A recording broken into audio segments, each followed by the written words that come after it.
John Calvin on Psalm 6. O Lord, rebuke me not in thine anger, neither chasten me in thy hot displeasure. Have mercy upon me, O Lord, for I am weak. O Lord, heal me, for my bones are vexed. My soul is also sore vexed, but thou, O Lord, how long?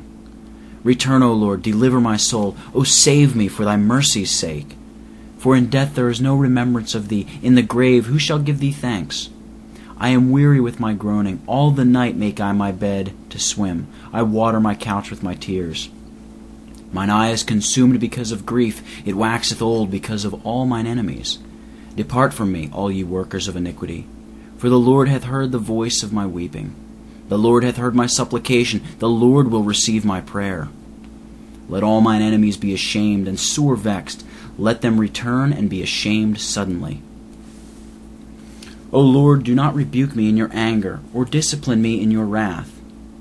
Men, when they are compelled to feel that God is angry with them, often indulge in complaints full of impiety, rather than find fault with themselves and with their own sins.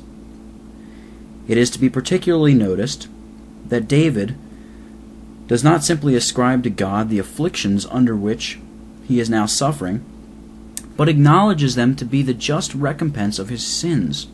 He does not take God to task as if he had been an enemy, treating him with cruelty without any just cause, but yielding to him the right of rebuking and chastening.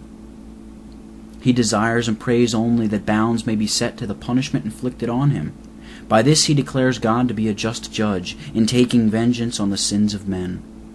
As often then as we are pressed down by adversity, let us learn from the example of David to have recourse to this remedy, that we may be brought into a state of peace with God. For it is not to be expected that it can be well or prosperous with us if we are not interested in his favor, whence it follows that we shall never be without a load of evils until he forgives our sins. How long, O Lord, how long? God in his compassion toward us permits us to pray to him to make haste to succor us. But when we have freely complained of his long delay, that our prayers or sorrows on this account may not pass beyond bounds, we must submit our case entirely to his will, and not wish him to make greater haste than shall seem good to him.